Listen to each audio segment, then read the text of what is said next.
കഴിഞ്ഞ 41 ദിവസമായി തലച്ചോറിലുണ്ടായ ഗുരുതരമായ രക്തസ്രാവത്തെ തുടർന്ന് ബാംഗ്ലൂർ രാമയ്യ മെഡിക്കൽ കോളേജ് ആശുപത്രി പ്രവേശിച്ചിരുന്ന ക്ലരിഷ്യൻ സന്യാസ വൈദികനും ബാംഗ്ലൂർ വത്തിക്കര സെന്റ് സെബാസ്റ്റ്യൻ ഫൊറോനാപ്പള്ളി വികാരിയുമായ ബഹുമാനപ്പെട്ട മാത്യു മെത്രാച്ചൻ ഇന്നലെ ഓഗസ്റ്റ് 20-ാം തീയതി ആശുപത്രിയിൽ നിന്ന് ഡിസ്ചാർജ് ചെയ്യപ്പെട്ടു എന്നത് നമുക്കേവർക്കും സന്തോഷം ആശ്വാസവും തരുന്ന ഒരു വാർത്ത തന്നെയാണ്. നമ്മൾ അറിഞ്ഞതുപോലെ അതീവ ഗുരുതരാവസ്ഥയിലാണ് അച്ഛനെ ജൂലൈ 7-ാം തീയതി ആശുപത്രിയിൽ പ്രവേശിച്ചിരുന്നത്. ജൂലൈ 8-ാം തീയതി മുതൽ 10 ദിവസം ഞാൻ അച്ഛൻ്റെ അടുത്ത് തന്നെ ഉണ്ടായിരുന്നു.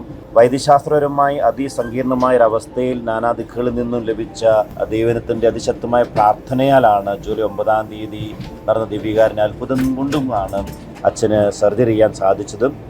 അച്ഛൻ ഇന്നലെ പൂർണ്ണ ആരോഗ്യത്തോടുകൂടി ഇന്നലെ ഡിസ്ചാർജ് ചെയ്യപ്പെട്ട് ഇരിക്കുകയാണെന്നുള്ള സന്തോഷ വാർത്ത ഞാൻ അറിയിക്കുകയാണ്. സ്വന്തമായി എഴുതുവാനും വായിക്കുവാനും നടക്കുവാനും സാധിക്കുന്നുണ്ട്. ഓർമ്മ നന്നായിട്ട് ഇതിനെ വീണ്ടെടുക്കാൻ സാധിച്ചിട്ടുണ്ട്. ഒരു വലിയ ദൈവ അനുഗ്രഹമായിട്ട് മാത്രമാണ് കാണുകയാണ്. വൈദ്യശാസ്ത്രപരമായിട്ട് സാധ്യമല്ല എന്ന് പറയുന്ന സർജറിക്കാണ് അവർക്ക് ചെയ്യാൻ സാധിച്ചത്.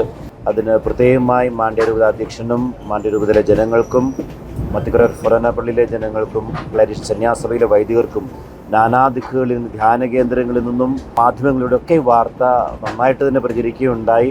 അങ്ങനെ അച്ഛന് ലഭിച്ച അത്ഭുതകരമായ പ്രാർത്ഥന സഹായം കൊണ്ട് മാത്രമാണ് അച്ഛന് പൂർണ്ണ ആരോഗ്യത്തിൽ തിരിച്ചു വരാൻ സാധിച്ചത്. ഒത്തിരിയേറെ സന്തോഷത്തോടെ എല്ലാവർക്കും നന്ദി പറയുകയാണ്. വൈദികനെ തിരിച്ചു കിട്ടുക എന്ന് പറയുന്നത് സഭയ്ക്ക് ഏറെ സന്തോഷകരമായ ഒരു കാര്യമാണ്. ഒരു വൈദികൻ്റെ ജീവിതത്തിൽ കൈയും കാലും അനക്കാൻ പറ്റാത്തൊരവസ്ഥ ഏറെ ദുഃഖകരമായൊരവസ്ഥയാണ്. കാരണം വിളവ് അധികമാണ്, വേലക്കാർ വളരെ ചുരുക്കമാവുന്ന ഈ കാലഘട്ടത്തിൽ ഒരു വേലക്കാരന് അനങ്ങാൻ പറ്റാതെ വരിക ഒരു ദുഃഖകരമായ കാര്യമാണല്ലോ. അപ്പോൾ അച്ഛനെ ഡിസ്ചാർജ് ചെയ്യപ്പെട്ടു എന്ന് നിങ്ങളെ അറിയിക്കുന്ന സ്വയം സന്തോഷമുണ്ട്.